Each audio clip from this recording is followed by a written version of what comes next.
வணக்கம் உறவுகளே, எல்லாரும் அப்படி நல்ல சும்மா இருக்கிறீங்களா? நான் கௌரி ஹாய்க்கிறேன். இந்த வீடியோவில் நாங்கள் இன்றைக்கு பார்க்க போகிறது லசானியா ரெசிபி. இந்த ரெசிபி வந்து என்னுடைய இரண்டாவது மகளுடைய பர்த்டேக்கு நான் ப்ரிப்பேர் பண்ணி இருந்தேன். நேரம் கிடைக்காதபடினாலே எடிட் பண்ணி அப்லோட் பண்ணல. இந்த வீடியோ நான் எடுக்கும்போது என்னுடைய ஃபோன் கேமரா கொஞ்சம் பிழைச்சபடியினால வீடியோ கொஞ்சம் கிளியராக எடுக்க முடியாமல் போய்விட்டது.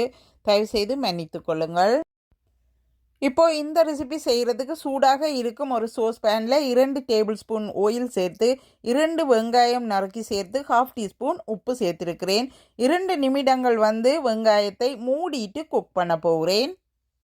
2 நிமிடங்கள் கழித்து ஓப்பன் பண்ணி 1 மேசக்கரண்டி இஞ்சி உள்ளி பேஸ்ட், 1/4 தேக்கரண்டி மஞ்சள் பவுடர், 1 மேசக்கரண்டி மிளகுத்தூள், 2 மேசக்கரண்டி கறித்தூள், 3 நறுக்கிய தக்காளி பழம் சேர்த்து இப்போது வந்து எல்லாத்தையும் ஒன்றாக சேர்த்து 5 நிமிடங்கள் நன்றாக குக் பண்ண போகிறேன்.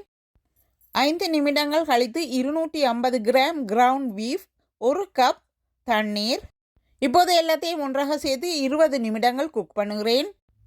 இப்போது ஒரு முட்டை எடுத்திருக்கிறேன். அந்த முட்டையில் இருந்து வெடுக்கி எடுத்துட்டு அந்த முட்டையோடு சேர்த்து இப்போது சீஸ் வந்து சேர்க்க போகிறேன். ஒரு பாக்ஸ் வந்து பீட்டா சீஸ் எடுத்திருக்கிறேன், 200 கிராம் உள்ளது. ஹோட்டேஜ் சீஸ் 450 கிராம், 1 டேபிள் ஸ்பூன் மிளகு powder, 1 table spoon oregano leaf powder, 1/2 teaspoon உப்பு. இப்போது எல்லாத்தையும் ஒன்றாக சேர்த்து நன்றாக பீட் பண்ணி எடுக்க போகிறேன். 5 நிமிடங்கள் அப்படியே வைத்துட்டு இப்போது வந்து இந்த கறியை ஓப்பன் பண்ணி இந்த கறிக்குள்ளே வந்து டொமாட்டோ சோஸ் வந்து சேர்க்கிறேன். இது வந்து இத்தாலியன் பிராண்ட் வந்து 1/2 டின் வந்து சேர்த்துருக்கிறேன். 1 டேபிள் ஸ்பூன் ஒரிகானோ லீஃப் பவுடரும் சேர்த்துக்கொள்கிறேன். 20 நிமிடங்கள் கறியை வந்து நான் ஆல்ரெடி வந்து குக் பண்ணிட்டேன். 1/2 டீஸ்பூன் உப்பு சேர்த்து இன்னும் 5 நிமிடங்கள் கண்டினியூ பண்ணி குக் பண்ணுகிறேன். இப்போது நன்றாக கொதித்து கொண்டிருக்கும் தண்ணீருக்குள்ளே 1/2 டீஸ்பூன் உப்பு சேர்த்து 2 டேபிள் ஸ்பூன் ஆயிலும் சேர்த்து இப்போது வந்து இந்த லசானியா நூடுல்ஸை வந்து குக் பண்ணி எடுக்க போகிறேன்.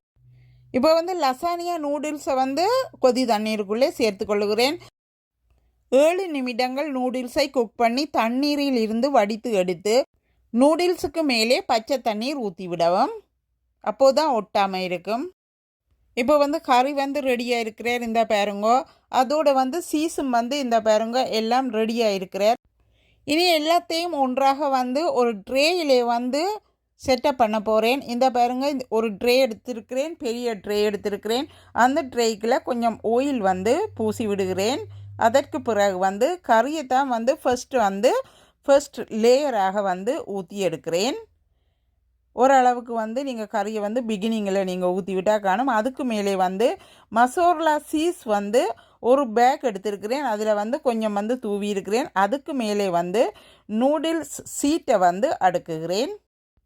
இப்போது நூடுல்ஸுக்கு மேலே சீஸ் ஊற்றுறேன்.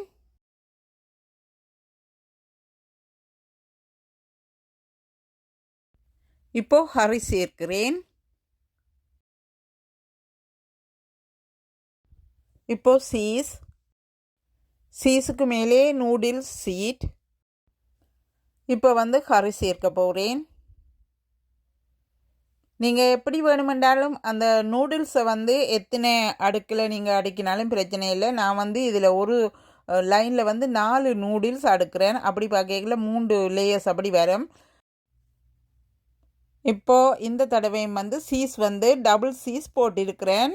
மசோர்லா சீஸும் அதுக்கு மேலே போட்டிருக்கிறேன். அதுக்கு மேலே வந்து பிறகும் அடுத்த தடவை வந்து நூடுல்ஸை அடுக்கிறேன். அடுக்கிட்டு வந்து 3வது தடவை வந்து இப்போது கறி வந்து சேர்க்கிறேன். அதற்கு மேலேயும் மறுபடியும் வந்து சீஸ் சேர்க்கிறேன். இந்த நூடுல்ஸ் பாக்ஸில் வந்து 18 பீசஸ் இருந்தது. பேலன்ஸ் ஆகவும் கடைசியில் வந்து 2 பீஸ் இருக்குது. அதையும் வந்து எல்லாத்தையும் ஒன்றாக சேர்த்துருக்கிறேன். எல்லாமே சேர்த்து 18 பீசஸ் தான் இருந்தது.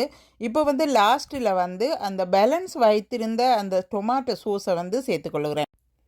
இப்போ வந்து கடைசியில் வந்து மசோர்லா சீஸ் கம்ப்ளீட் பண்ணுறதுக்காக போடுகிறேன்.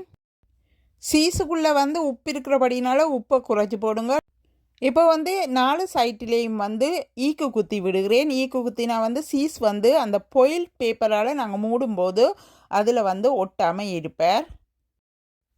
ஓவன் டெம்பரேச்சர் 350ல் விட்டு கேஸ் ஓவனில் 50 மினிட்ஸ் குக் பண்ணி எடுத்துருக்கிறேன். உங்களுடைய ஓவன் வந்து என்ன ஓவனுன்ட்டு எனக்கு தெரியாது. அதனால் வந்து 40 மினிட்ஸுக்கு பிறகு ஓப்பன் பண்ணி பாருங்கள். செக் பண்ணி பாருங்கள் குக் பண்ணப்பட்டு இருக்கிறாரோண்டு பார்த்துட்டு வந்து நீங்கள் இறக்கி எடுக்க சரியாக இருப்பேன். இப்போ பாருங்க நான் குக் பண்ணின லசானியா எப்படி இருக்கிறாருன்னு பாருங்க. அந்த மாதிரி சூப்பராக இருக்கிறார். நீங்கள் கட்டாயம் வந்து உப்பை வந்து குறைச்சி போட வேணும். ஏனென்றால் இந்த சீஸில் வந்து உப்பு கூட இருக்கிறபடியினால உப்பு கூடினால் கொஞ்சம் வந்து லசானியா சாப்பிட்றது கஷ்டமாக இருப்பார். இந்த பாருங்க எப்படி இருக்கிறாருண்டு அந்த மாதிரி சூப்பராக வந்து நான் மேக் பண்ணியிருக்கிறேன். இந்த ரெசிபி உங்களுக்கு பிடித்திருந்தால் இந்த ரெசிபிக்கு ஒரு லைக் பண்ணுங்கள். மற்றவர்கள் பார்க்குறதுக்கு இந்த வீடியோவை ஷேர் பண்ணி விடுங்க.